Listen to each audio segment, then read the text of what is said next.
How's everyone doing today? This is Chopping It Up Hardcore with Hal Capone, discussion number 85.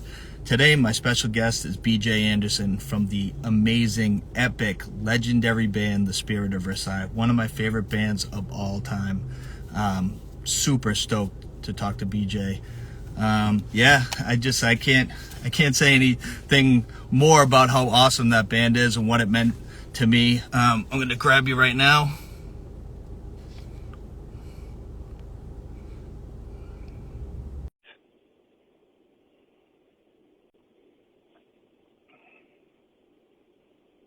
Send the invite. BJ, how you doing? Hey, good. How you doing, man? Good. Everything sound all right? Yeah, my end. It sounds good. Perfect. Where's the beard? Where's the beard? Matt Prater said the same thing to me. It's summertime in New England, so it gets a little hot, so I had to shave it off. But it's coming back. It's coming back, though, definitely.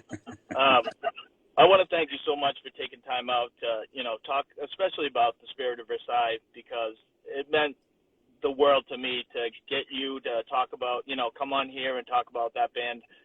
Very special band for me. I just turned 50 years old a couple months ago, and I've been listening to hardcore and heavy music for a long time, and it's just very, very stoked to get to talk to you. So thank you so much. Yeah, thank you, man. I appreciate it. Definitely. I'm right there with you. I just turned 41.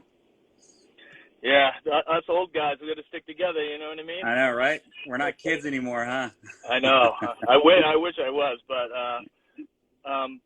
usually when I first start out, I ask, what kind of music did you get into when you were a kid before you learned about hardcore and punk music? I think it's the same answer that probably everyone gives. It's, whatever your dad listened to, whatever your family listened to. So it was classic rock, a lot of AC/DC, Led Zeppelin, Black Sabbath. My dad's obsessed with Ozzy Osbourne, so a lot of Black Sabbath, stuff like that. But so we got introduced to that early on. My parents never really listened to like the Beatles and everything, which I'm totally into now. So it was a little more on the harder side of classic rock and everything. That I got into at an early age, just from my dad, I guess. Yeah.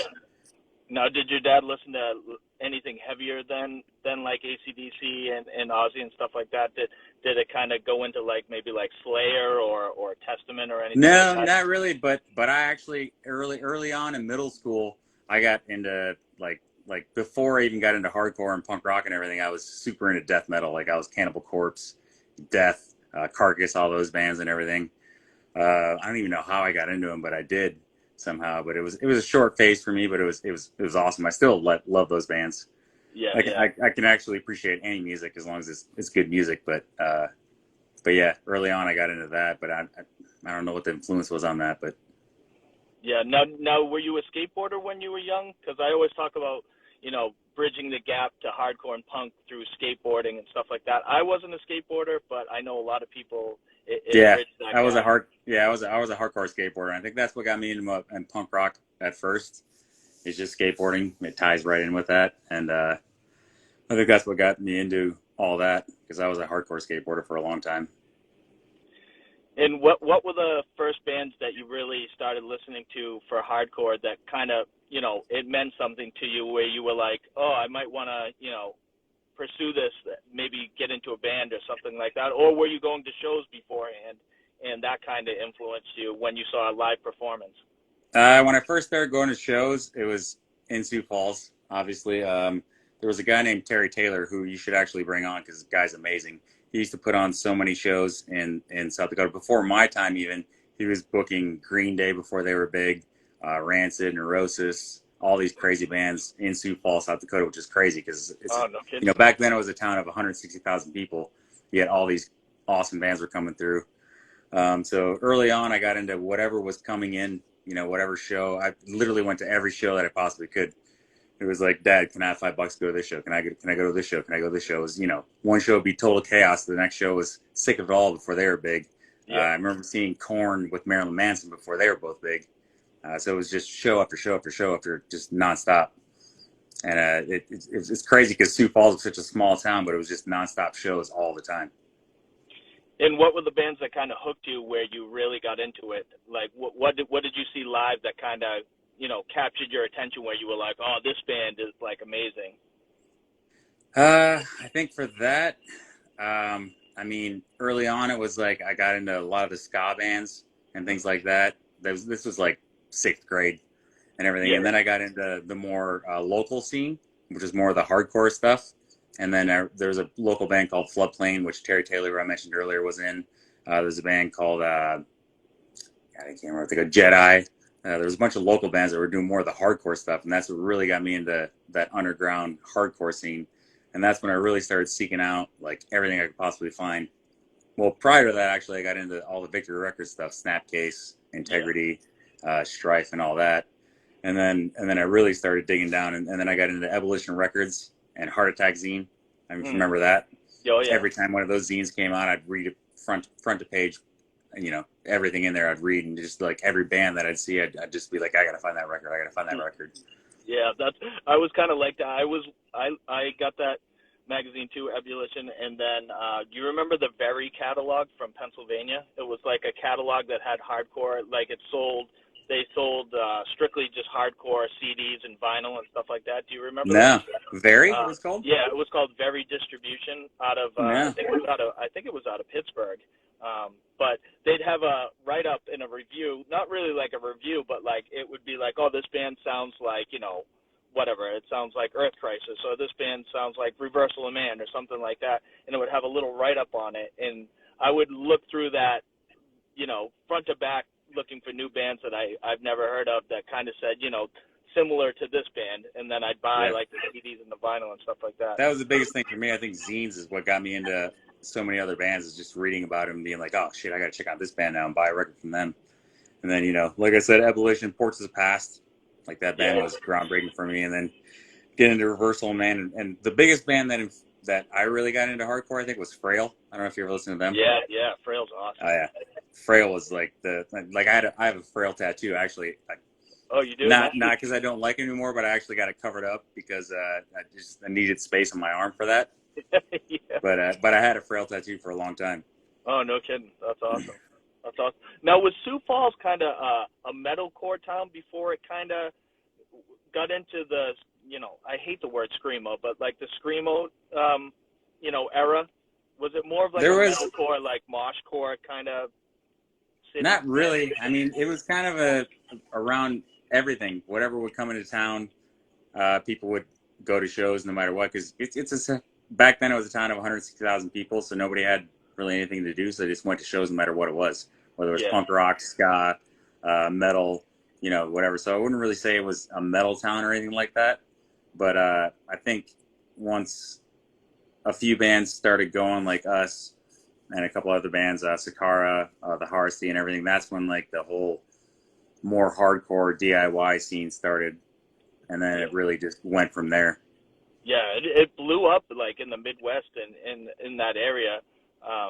Examination of that is from the same town, correct? Yeah, Sioux Falls. Yeah, and plus like Des Moines, Iowa was big around that time too. We had a whole circle of Omaha was huge. All the guys from Omaha, we were all great friends with. Des Moines, Sioux City, all of them, we went back and forth all the time. A lot of the guys from Omaha, Dustin from Examination of the moved to Sioux Falls for quite a few years. Yeah, and, Dustin's a great guy. I talked to, he was like one of I think like the first 10 people that I did these discussions with. I talked to him. Oh, that's awesome. Yeah, such a great guy. Yeah, he's great. So I also wanted to ask, what was your first band that you got into? I guess it's a second part question too. Did you always want to be a front man, or did you try an instrument before you fit into like what you were doing? No, I actually never did an instrument early on. I wish I would have.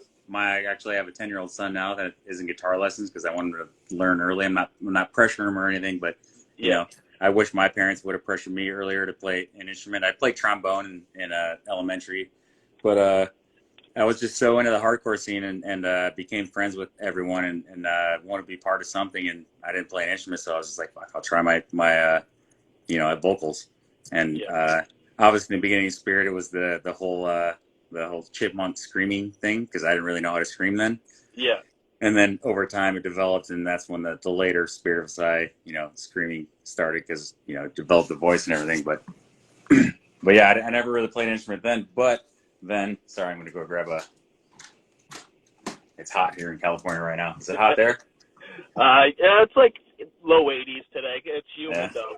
Yeah. So yeah, I mean, I never played an instrument. So the start of Spirit was me, Tanner, our drummer at the time was Matt, and then Eric. We're all hanging out all the time. We're like, let's start a hardcore band. And I obviously didn't play an instrument, so I was like, I'll be the vocalist, but I've never really, been a vocalist. But that's how it all started. Yeah. So that was your first band, huh? Spirit of Yeah. Wow, that's amazing. That's a good first band, huh? Yeah, I mean, but I think I was 16 when we started Spirit, 17, around there. Yeah.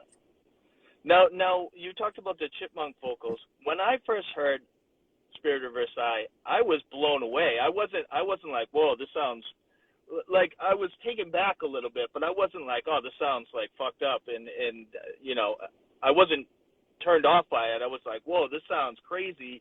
Like, I want to learn more about this band. And so, like, was there a lot of like people that didn't understand the vocals at first? Because no, I don't think so. A lot of people at first just loved it because it was, at that time it was like I was talking about earlier with the whole Terry Taylor booking shows and everything, and there was that whole scene earlier. I think there was a second movement. I don't want to call it that, but there was a second movement of hardcore, and we're kind of at the forefront of that, and people were just so into it, like, because the shows were just so energetic and so awesome and so much fun that no one really, I guess they just loved the vocals. And it wasn't like who's this guy singing, screaming this weird screechy, Yeah.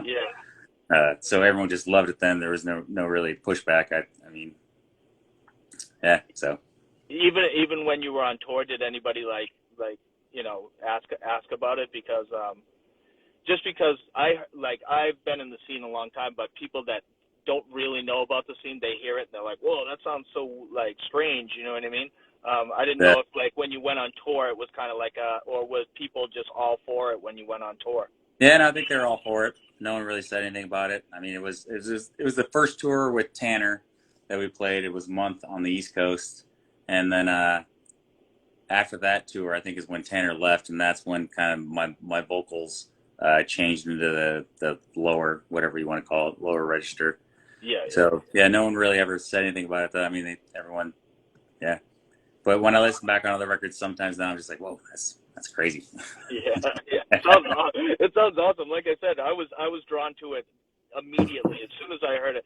I didn't hear the '98 demo, but I heard the confluence of senses. All the senses. Yeah, that was the first thing I heard, and I love that album. Even to this day, that might be my favorite Spirit album that you guys ever put out. Yeah. I love that. Every song is like a banger. We actually, I think we went to Minneapolis. We had some older friends that moved to Minneapolis and started a recording studio.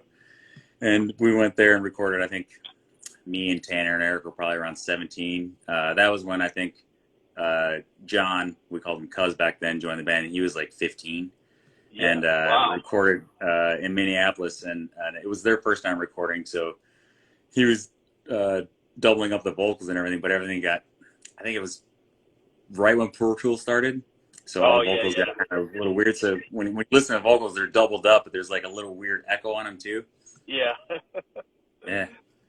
Yellow Stained Walls is like one of my favorite songs of all time. Like I love, and I wanted to ask you, what is that song about? That song was kind of weird now, but back then it was, my dad was like a smoker and he smoked in the house and everything, and it was kind of like, like, stop poisoning the people around you or whatever. Yeah. We were straight edge back then. We were never a hardcore straight edge band that we'd come up to you and be like, hey, stop doing what you're doing or whatever. Yeah. But we were straight edge at the time, and we on our first tour, actually, we played in Florida, and we stayed at this guy's house, and he was like, hey, you guys all want free tattoos? If you get straight edge tattoos, we'll give them to you. So we all got them. Nice. But we were never hardcore straighters or whatever, and that song that had nothing to do with that. But at the same time, it was like, my dad had kids later on, my stepsisters later on in life was like, you know, just stop smoking, like, you know, take care of the people around you. Yeah. That kind of thing. Your first tour, did you go out with another band, or did you guys just go out on your own and do your first tour? So our first tour, our first tour, back up a second. Our first time we went out and did anything was, I was a senior. We were all seniors in high school. And again, John, the drummer, I think he was a freshman in high school. And I can't remember his name. The guy that put on our first 7-inch was in Florida. I cannot remember his name, but he put on our 7-inch and he invited us to a festival in Florida, the Sarasota Festival. Yeah. And somehow we all convinced our parents to let us drive from Sioux Falls, South Dakota to Florida, which is 25 hours away. Yeah. In a van that we bought for $300, a '79 Chevy van with shag carpet all inside. We bought it for $300, and somehow we convinced our parents in the middle of winter to drive to Florida to play this festival in Sarasota, and we played it. And Reversal Man was playing.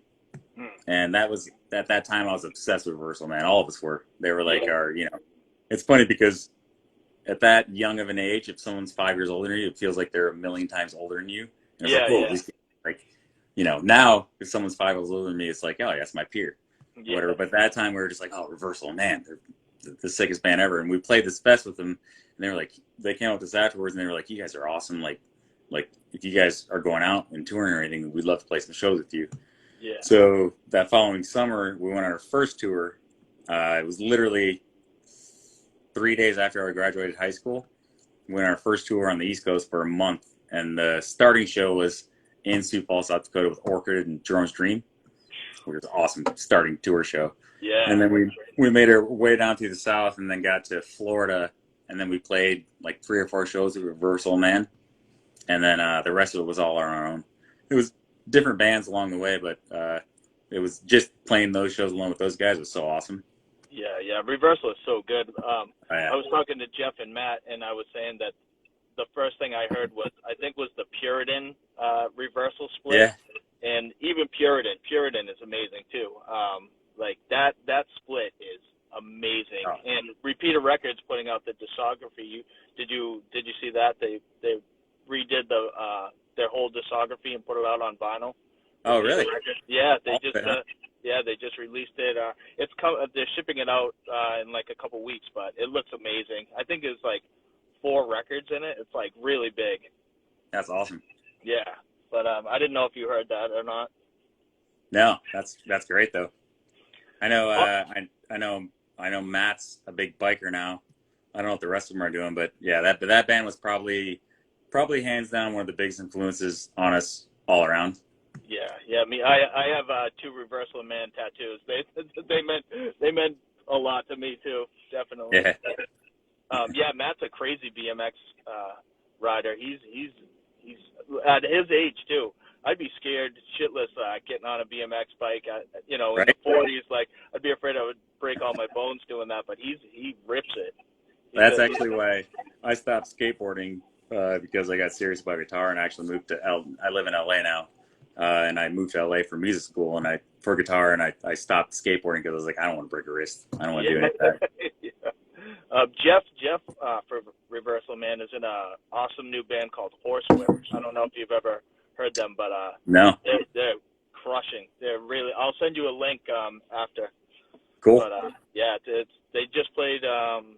There's like a ZBR fest in the Midwest that they just played this past weekend. Oh, that's awesome. Yeah. Wait, because there's 2 Jeffs or there's 2 Johns? I can't remember. Jeff Hal, the bass player. Okay, cool. Yeah. So getting back to like touring, what were kind of the bands that you saw that you didn't really know? You mentioned Orchid and Jerome's Dream. Did you know those bands beforehand before playing with them, or did they just play that show and you were like, oh shit, these bands are? No, we heard them before, and then there was another guy in Sioux Falls, Jason Weiss, that was booking bands, and I think I can't remember if he booked him or we booked him.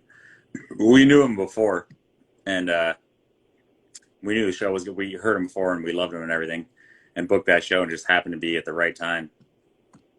But then, touring and everything, we, at that time, I can't even remember, we played a couple shows with Love Lost But Not Forgotten, because they played in Sioux City. I think we played with them and we became good friends with them. Yeah. Seisha. Seisha was definitely one of our biggest influences too. We played quite a few shows with them. We did the New York, the radio show. Oh yeah, it's on WNYU. Yeah. That with I can't remember the guitar player's name from Seisha, but he did that show at the time. Oh, was it Jamie or Adam? I think it was Jamie. Jamie, I think. But and then Page 99, we played a few shows with them. Usurp Synapse, played a few shows with them. So it was just kind of like, I mean, at that time there was just so many good bands and so many bands touring all the time that you could go to any city and you're on a bill with a good band. Can you talk about your area, how the scene was and the bands there? Because I mean, I know Eclipse of Eden was kind of, they were close, and Examination of and I mean 10 Grand was kind of close, and Love Lost and all those bands. Can you just talk about the scene where you were from? Because I just like to learn, because New England, Boston for me was a staple in my life, but I like to hear about like different areas that I didn't know much about. Yeah, the Midwest was very, very tight knit. Like I said, we were from Sioux Falls, but the whole area was just, everyone knew each other so well. So all those bands would, we'd go to each other's cities and play shows with each other, whether it was just us and them, us and Eclipse of Eden in Sioux City, or us in 10 Grand, and I think they were from Des Moines or somewhere around there, or us and wherever, or it'd be a big band or not big band, but a out of town East Coast band, I'm sorry, on the bill, and then they'd be like, hey, you want to come play the show with us and them? And then so it was just, it was constant contacts all the time. Yeah. Even though we didn't have cell phones or really even emails back then. I can't even remember how we contacted each other back then, but it's crazy. We were all so connected all the time. Yeah, I would set up shows back in the day, and I would literally write letters and be like, hey, do you want to play this show in like 3 months? I know you live in Maryland, and it's quite a drive, but I'm setting up a show up and around Boston area, and that's how I do AOL Messenger. Luckily, if they had AOL Messenger, I could maybe send a message to them. Yeah, I mean, when we used to tour, none of us had cell phones. So we would literally book the tour, and we'd have everyone's emails, print them off with directions and everything, and then we'd go on the tour and we'd have a booklet of every stop that we're going to. And we have an atlas in the van, and you'd use the atlas until you got to the actual city. Then you use the directions you printed off, and then if you got lost, you'd have to go to a payphone and call the person and be like, "Hey, we're lost. Can you guide us there?" I remember one time we were touring on the West Coast with Billy. You ever hear Billy from Sioux Falls? No, I don't think so. No, I don't think so. They're really good. We toured the West Coast with them, and we were driving from, I think, Arizona to Vegas, and we stopped at the Hoover Dam, which is a huge dam, 45 minutes away from Vegas. And we got on and looked around, and I had my backpack with everything in it, all the directions to all the rest of the shows, everything. And I set it down, and then, not thinking about it, we got back in the van and drove to Vegas. And we got to Vegas, and I was like, fuck, my backpack with everything in it. 45 minutes away, and we literally had to drive 45 minutes back, and it was still there. But if I would have lost that, we had no idea where the next shows were. Yeah, because MapQuest wasn't even a thing back then, was it? Or was it? No. Was it just starting? I don't remember what it was. It might have been MapQuest or maybe not, something before that, but it was literally you print off everything before you go on the tour, and then everything's in a little booklet, and that's how you figure out you're going to everywhere. Now, I also wanted to talk about the energy of the live performance of Spirit, because I never got to see you guys live. I saw a bunch of bands up here, but I regret not seeing you guys. And how many shows did you play up in New England? And talk about the energy of the live performance, because all the videos I've seen are amazing, like crazy, like energy and stuff like that. What was the thought behind that? Were you just feeling the moment and that's what came out? Yeah, I mean, it was that whole era, that whole scene. We were also like into being friends and friendship and being passionate about everything we did. So every show we played, it was just put everything into it.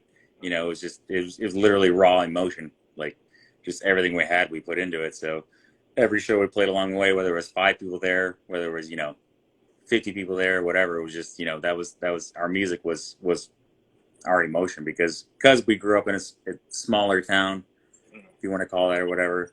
And it was a smaller scene, but it was just really what we lived and died for at the time. And so everywhere we went, it didn't matter if there was 2 people there. Like, we're still going to put everything we have into it. And it was, we're I don't want to say kids, but we were so young at the time. It was literally what we lived and died for. Yeah. And what was the idea of the dog pile? Because Matt Prater was talking about the dog pile and hog pile. Hog pile. Hog pile. Yeah. Hog pile. What was that? Sorry. Yeah. I don't know how that started. It's just, we all, like our local shows in Sioux Falls were insane. Like, bands would come through and just be like, this is one of the best places we play, just because, like I said, it was a small place and everyone just, there's not a lot going on. So when a show came through that you really liked the band, the crowd would really get into it. And so everyone would just go nuts. And then there was always just a hog pile where I think one time, like, someone, jumped on, everyone jumped on him, and it was just like, oh, hog pile. And then it became a thing. But it was awesome because there'd always be the hog pile. Yeah. Matt said he got caught in that. He was like, so he mentioned that, and I wanted to ask about it.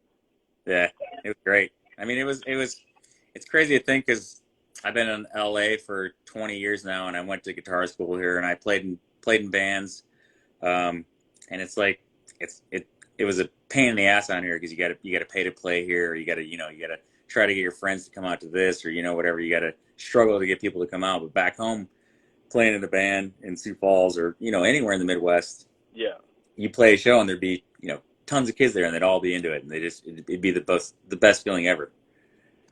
So now, do you get a lot of people talking about Spirit of Versailles nowadays to you, or is it not really? I mean, I had 10 years ago, I worked at a restaurant, and this kid was working in the kitchen, and he put on his iPod while he was working, and a Spirit song came up, and I was like, "What are you listening to?" he's like Spirit of Versailles. I was like, "Oh, dude, I was in that band." He's like, "What?" Wow, that would have been crazy if that. But outside of that, no, not really.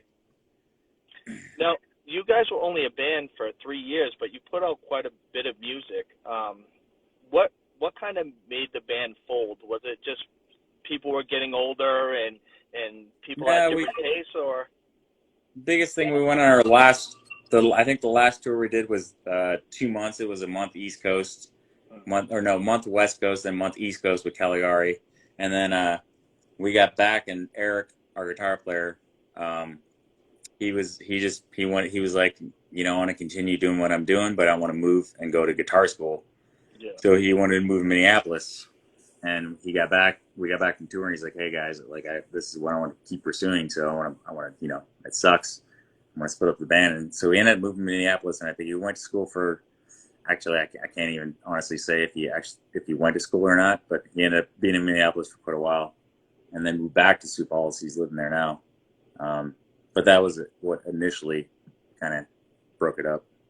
Now, were you trying to, after that broke, the band broke up, were you trying to get into another band like that, or were you kind of just taking a break from that scene? No, I did. As that was happening, that's when I got into playing guitar, because the whole time I was like, I'm a vocalist, but I can't scream in a band forever. So I want to, I really love music. I want to learn an instrument. So I started learning guitar myself, and then I played in the band for a little while with Dustin from Exam and a couple other guys, but it was more of like a instrumental, like Tristeza type of band. Yeah. So I played in that for a little while, and then actually there was a guy we met on tour in Philadelphia named Aaron, who went on a little bit of the tour with us, just followed us, and he ended up wanting to move to Sioux Falls. So I actually, after we got back from the tour, I drove back to Philadelphia to pick him up and move him to Sioux Falls. And then he's like, "Hey, I'm moving to California if you want to, if you're not doing anything." And I was like, "No, I really don't have anything going on." So I moved to California, stayed with him and his aunt in Redlands, which was kind of a cool place now, but back then it was like, it's kind of boring. So then I moved back to South Dakota. And then when I moved back, I was there for another year, I think, or so. And that's when I really started getting into guitar, playing myself and everything. And I was like, you know what, I'll move back to LA and actually pursue guitar. And that's what I'm doing. So. And now, was there bands all that time when you got to LA? Did you start playing in bands when you moved to California?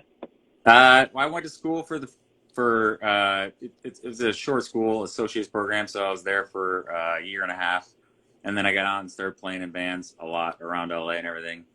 And I still play now, but not professionally and everything. It's always going to be a passion of mine, but now that I'm a business owner and everything, like I don't have a lot of time to dedicate to that. But that's the goal, is to get back to playing again.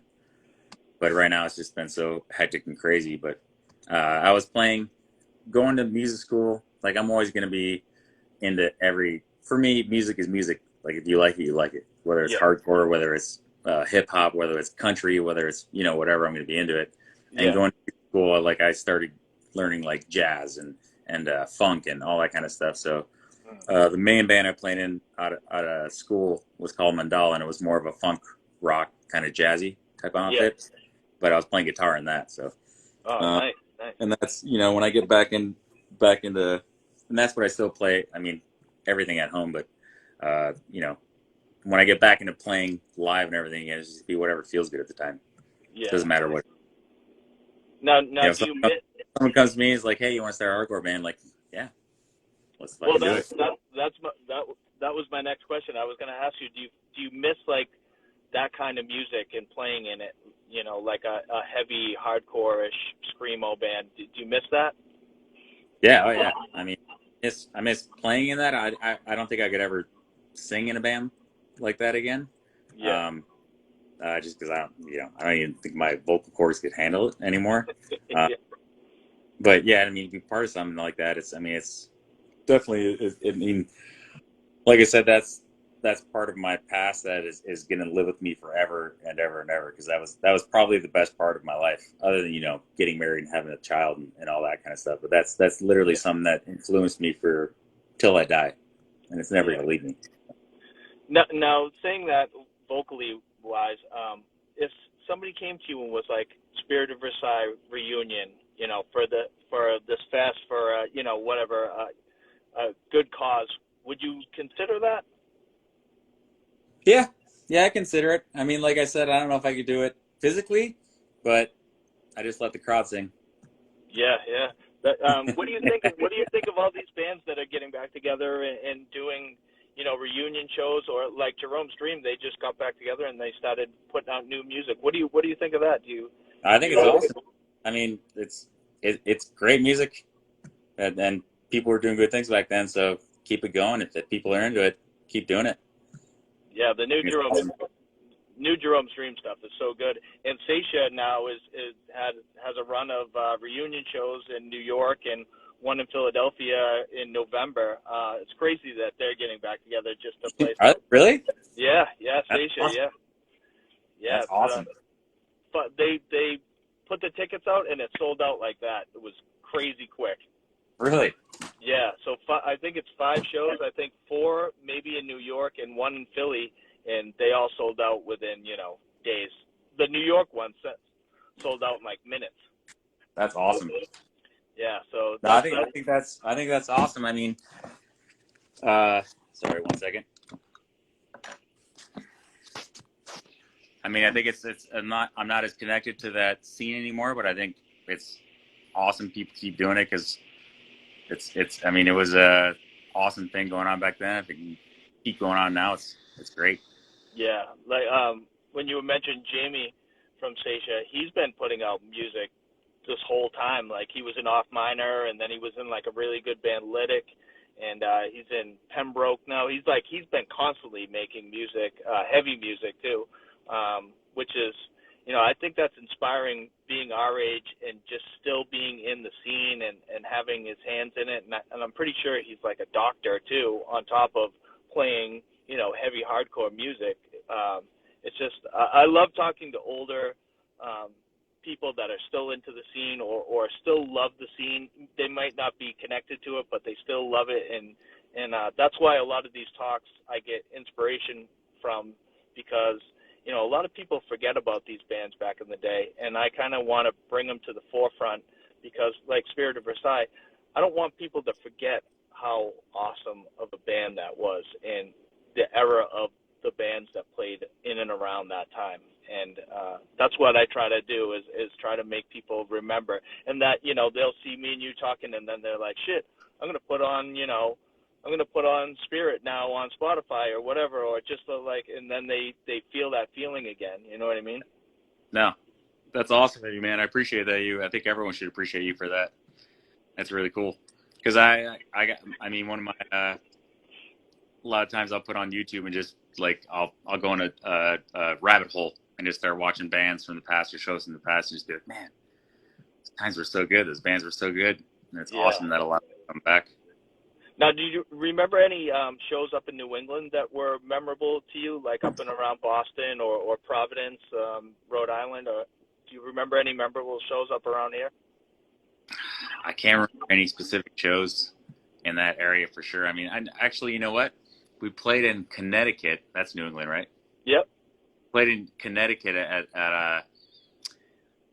it was a suburb of somewhere, and we played at this kid's house that was in like a cul-de-sac, and it was like a mansion type house. And we played in this basement. Supposedly his dad was a mob boss or something. Really? Supposedly, who knows if he really, but it was crazy because it was this beautiful, massive house, and we played in the basement that had like a game room, like a pool table and all this stuff. And we played, and tons of kids showed up, and I was like, this is crazy. This is in this rich neighborhood of a cul-de-sac. Wow, that's crazy. For a hardcore show. Now, was there any other like good bands that played that show, or was it kind of you guys played just because you were touring and needed a show? There was a band that played that show, but I can't remember their name right now. No, I can't remember their name at all. But I remember it was a band that got pretty big afterwards, but I cannot remember the name right now. Huh, no kidding. That's crazy. That's awesome. But New England was always great. That whole area was great to play because when you tour the West Coast, for instance, you drive for 8 hours, play a show, and then you drive for 8 hours, play a show. Whereas up there, you drive for an hour, play a show, hang out the whole night, drive for 45 minutes, play another show. Yeah, great. I wanted to talk about the catalog too. With the discography, I know you guys had broken up. How did the discography with Init Records like happen? Did they come to you and everybody else and was like, hey, we want to put out this discography on CD and vinyl or whatever? How did that come about? I think it was, I mean, he lived in, what's his name again? Sorry. The guy that runs it. I forget his name. Awesome guy. Yeah. But he lived in Sioux Falls for a while. And then I don't remember how it came about, but he just came to us and he's like, hey, I want to put this out. And we're like, yeah, please do. Because there's a lot of stuff. I mean, it's a lot of music that came on in a short period of time. Yeah. That, awesome. Yeah. Speaking of that, I could not have it. You know what I mean? That's awesome. Yeah, it's funny because we weren't that kind of band, but we got a lot of our inspiration from the New England old school hardcore bands, the youth crews, and all that. Yeah. Like they're all about, we had the 605 crew, which was we started for a while, and we all the finger pointing and it was all about that old school hardcore thing, but taken into the new, if you want to call it new or whatever. Era of hardcore, I guess. Yeah. But now, how did sorry, I didn't mean to cut you off. How did that Larry Records record happen? Because that just came out 2 years ago. Which one?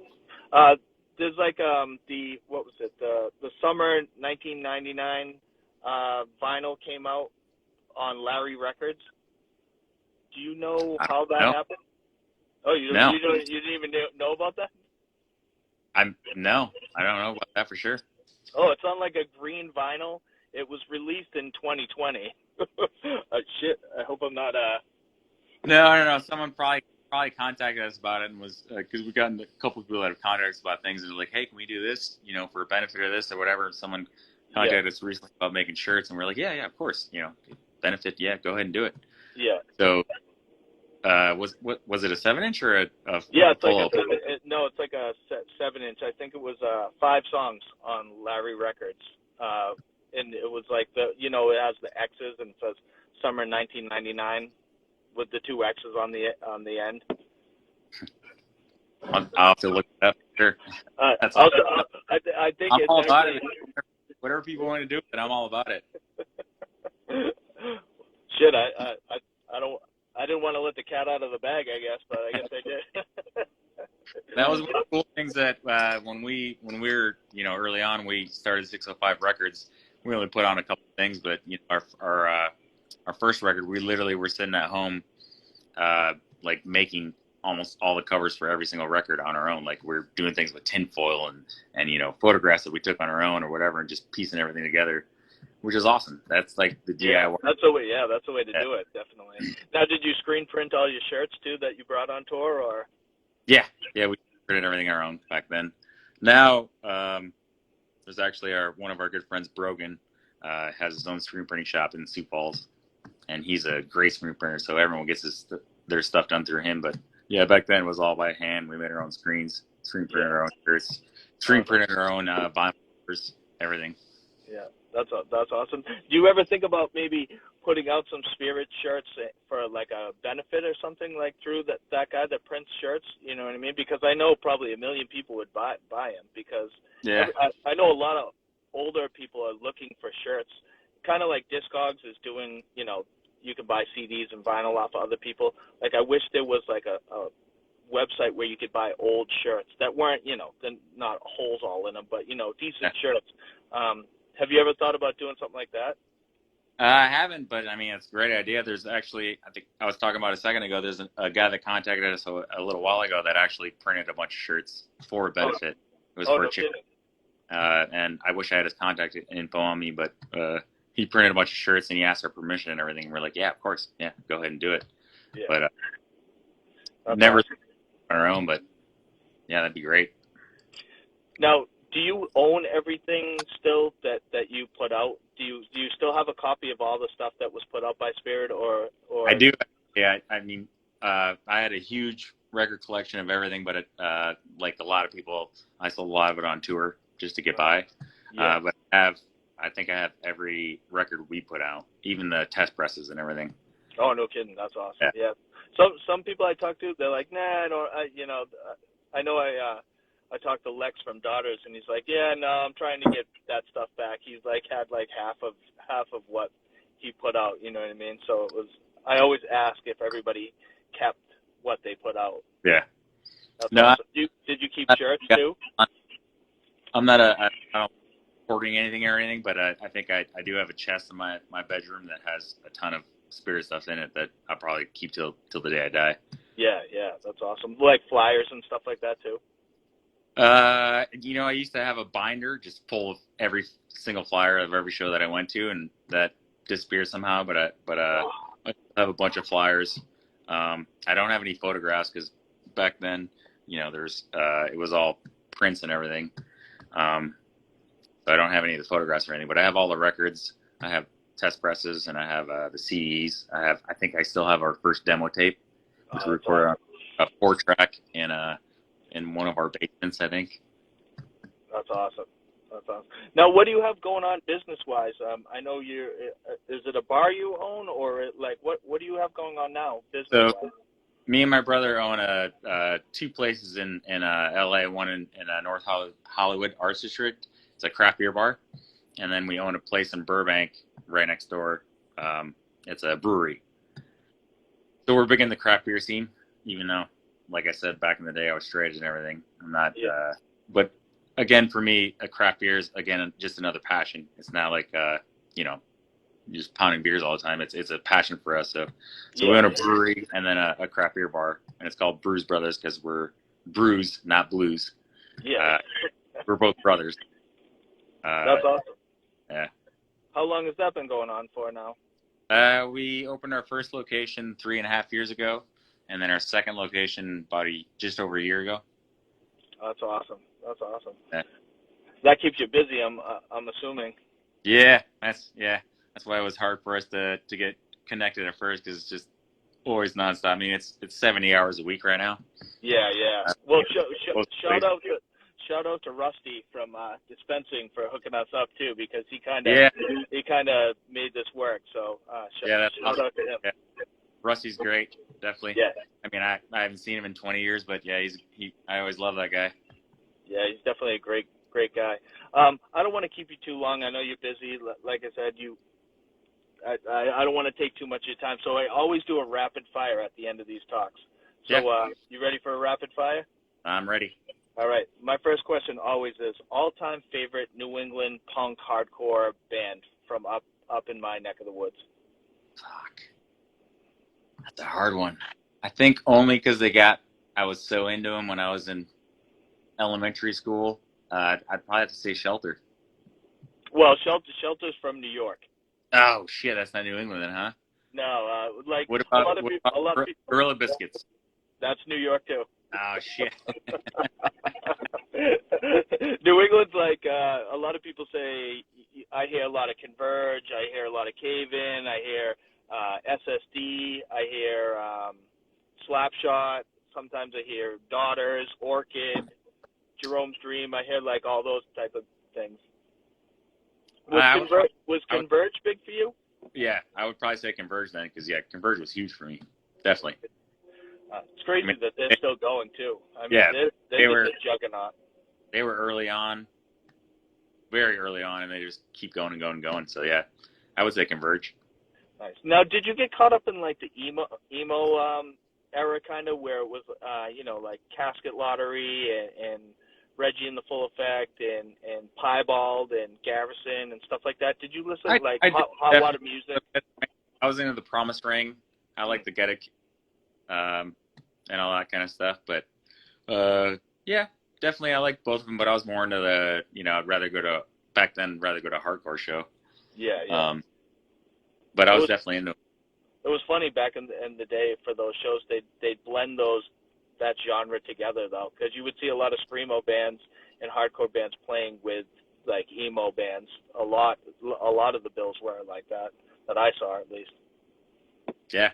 We actually used to play with. Are you a fan of Cursive? Yeah, I like Cursive, definitely. We play with them a lot because they're from Omaha.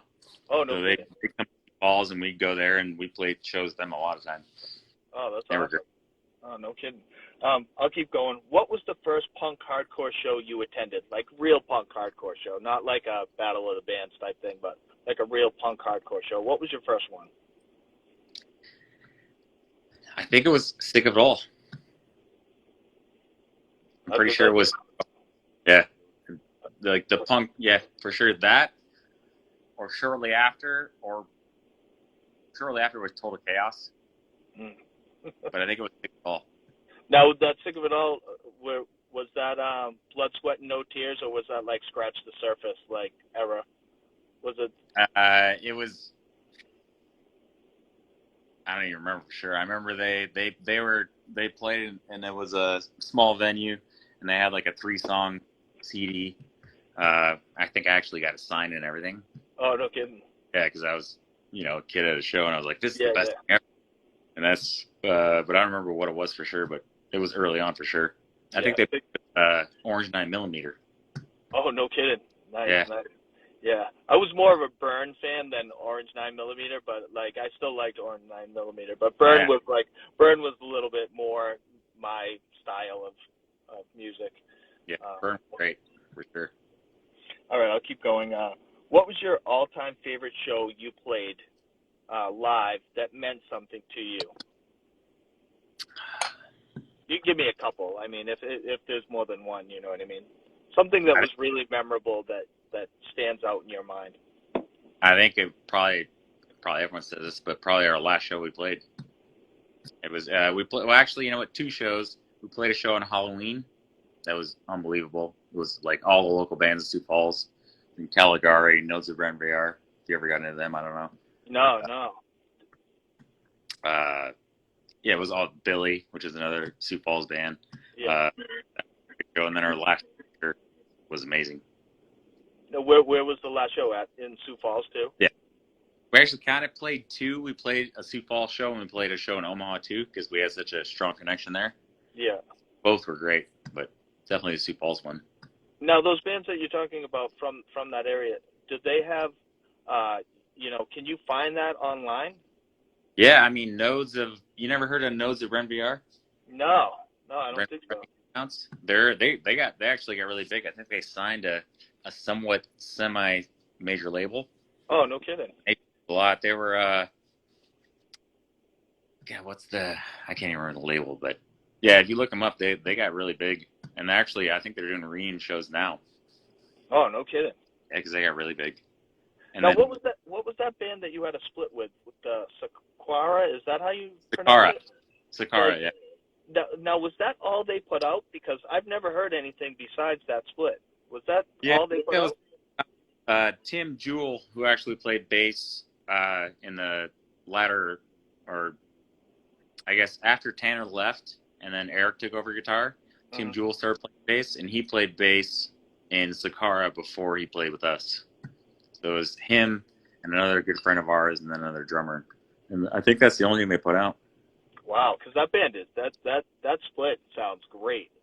Yeah, it was really good. So they never put like a demo out or anything. There's no other songs besides those two songs? Yeah, not that I mean, there is other songs, but I don't think they recorded anything else. Damn. Wow, that's crazy. All right. I'm always like sliding to the side on these side missions and getting distracted. Sorry. My next question. What was your all-time favorite hardcore punk show you attended but didn't play, that you went to a hardcore show to see? What was your favorite one that you saw?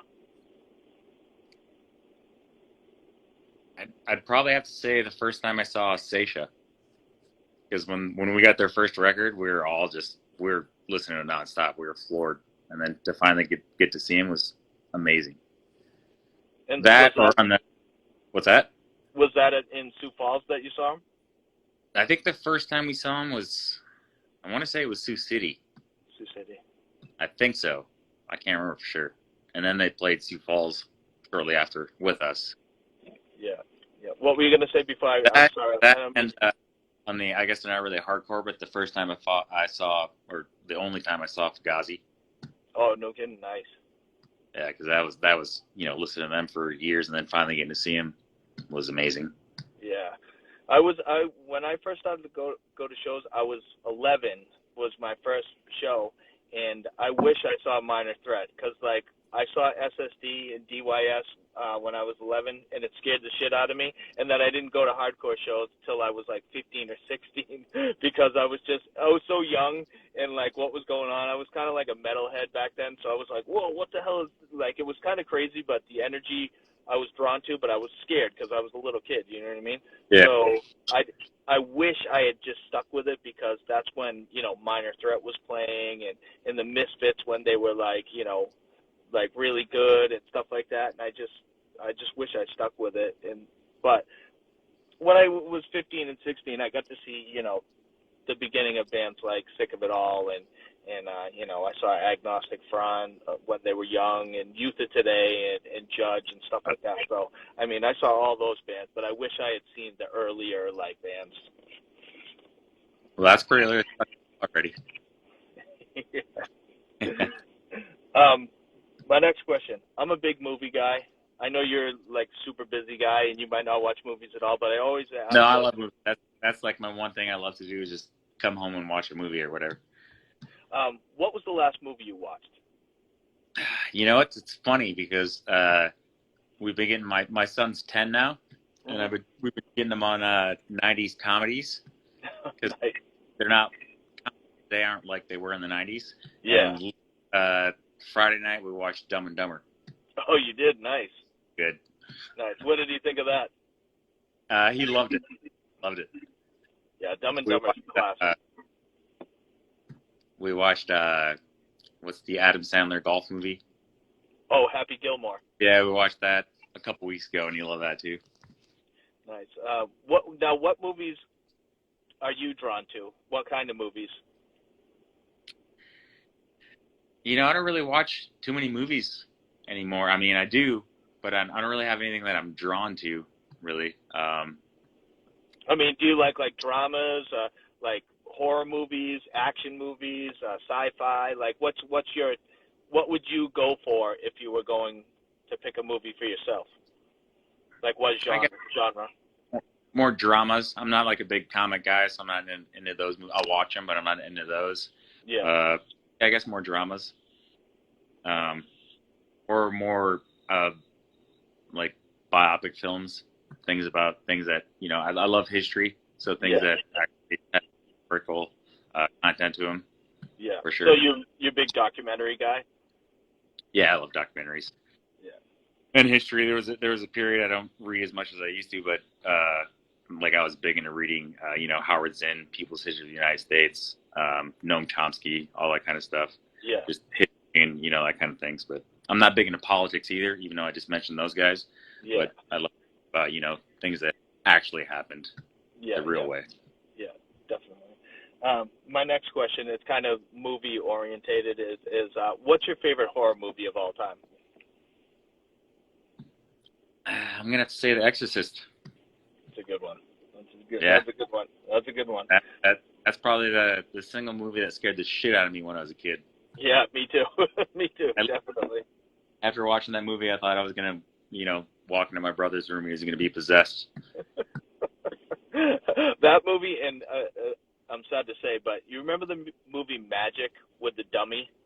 Do you remember that movie? It was like a ventriloquist with a dummy, and the dummy was like, had some spirit in him or something. I was scared shitless of that movie back in the day. I don't know if like Anthony Hopkins was in it or something like that. I could just remember the dummy scaring the shit out of me when I was little. That, The Exorcist.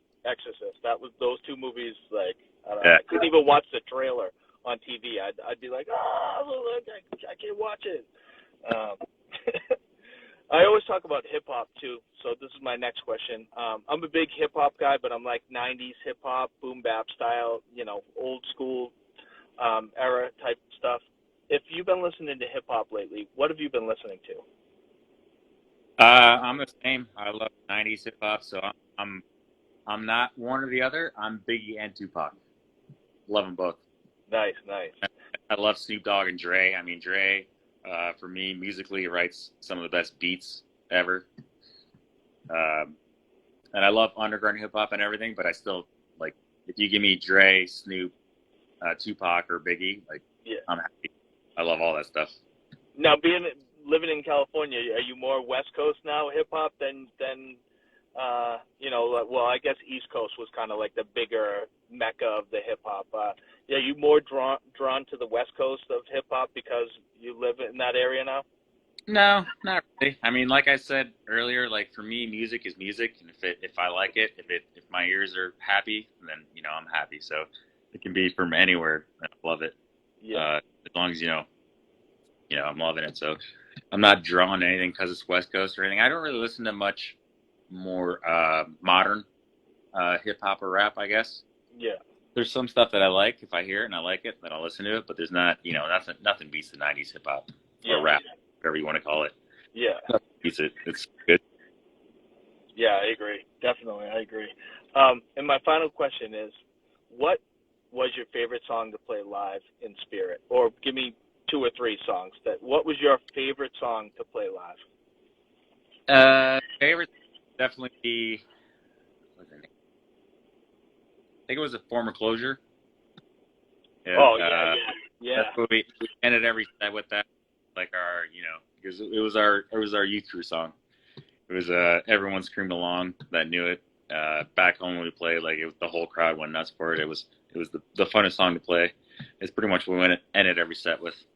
Yeah, so the videos of that song, like the energy and people just going wild and the band going wild, like that's what I mean. I seeing something like that gives you a feeling that you can't really like explain to somebody that's never been in that situation before. Seeing a band with that much energy and that much emotion and stuff like that, like giving it all, with a bunch of friends, like you were saying, it's just like a different feeling. And when you try to explain that to somebody that wasn't really in the scene, I hate to be like elitist and shit like that, but like it's just a certain feeling that you can't explain. Do you know what I'm saying? Like, I mean, I try to explain it to my wife, and she's like, "Oh, that's cool, you know, and everything you did right there," but she doesn't get it, like, you know, like we get it, like back then it was, you know, it was so much more than it was music, but it was so much more than that. It was friendship, it was emotions, it was like the whole thing, like everyone just it was the best thing ever, for sure. Yeah, my wife says it's funny you say your wife, because my wife says the same thing. I mean, she's gone to shows where I performed, and I'm like, yeah, that was great, and she's just like, yeah, it was cool. I'm like, yeah. She's like, I don't get it, but she's Yeah, like we go to shows now and it's amazing, you know, and everything or whatever, but it's not like back, you know, you don't have hog piles. Yeah, exactly. Now, have you listened to any newer bands, like heavy-wise, or is it kind of just like you haven't heard anything because nobody's really exposing you to, like, newer bands? Yeah, I haven't really heard anything new in the hardcore scene or anything because I haven't really been exposed to it, but I know there's got to be a lot going on out there. I hope so, anyways. Yeah. No, there is that, like I'm always talking on these talks, I feel like there's like a resurgence of like heavy, screamy, screamo-ish bands nowadays. There's so many good bands now. All of a sudden, I kind of got in that rut where I couldn't really find any new bands, and maybe I wasn't looking or I wasn't talking to the right people. And then maybe 5-6 years ago, like one of my friends from Pittsburgh was like, oh, check out this, or another friend from up in New England was like, oh, check out this, or he was starting a band. And then I kind of started looking into like newer bands, and I was like, holy shit, there's so many like good newer heavy bands that are doing like newer and fresher things. But the scene seems like, you know, the friendship's there and the message is there, and there's you know, everything's positive. It's not, you know what I mean? Yeah. So I think it's getting back to where it was, which is refreshing. Yeah, no, that's awesome. I mean, that's great. People, I mean, I hope my son gets into that. That could be great for sure. Yeah. That would, I mean, it's funny. Would you want your son to be in like a screamo band? Because I'm always like, my daughter's almost 13 and my other daughter is 10, and I'm always like, hey, would you want to scream in a bit? Like, what? Look at this girl, this female fronted hardcore band. Would you want to do something like that? And they're just like, I don't know. Would you want your son to be in like a hardcore band? Yeah, no, I mean, sure. I mean, if it relates any way to the way that I grew up like that, I mean, it's the best community. It's the best thing that, I mean, that's, like I said, it's going to live with me forever. Like that made me who I am. And if that can, you know, if more people had that, I think the world would be a better place for sure. Cause it definitely, it shapes people in a good way. Definitely. I want to thank you so much for taking time out to talk to me. Like I said, Spirit of Versailles was just huge for me. Being a kid I live in New Hampshire, but I was always in the Boston scene. And New Hampshire actually had a big hardcore scene back in the day too. And there's still like really good bands from New Hampshire too. It's kind of like nobody really thinks of New Hampshire as a hardcore, you know, town, but I mean state. But we had quite a scene. But Spirit just meant a real lot to me, and it's just an honor to talk to you about the old days and reminisce and maybe, like I said, have people come back, think about them, play the music again, and I don't want that band to ever be forgotten. So hats off to you, and thank you so much for taking time out. Yeah. Hats off to you, man. Thank you for keeping it alive and keeping this stuff going. It's awesome. I appreciate it, and let's stay in touch. Thank you, man. I appreciate that. Let's stay in touch. I'll send you a bunch of, like, you know, I'll pester you and send you a bunch of links on new bands and stuff like that. But let's stay in touch, definitely. If you need anything up in New Hampshire, if you're ever up in the East Coast and you want to go to the White Mountains in New Hampshire, hit me up and I'll send you the right path. Cool. Awesome. Appreciate it, Hal. Nice officially meeting you, man. Yeah, definitely. Keep doing what you're doing. Awesome, man. All right. Thank you, and have a great night, BJ. You too, definitely. All right. All right, man. Take care. Definitely.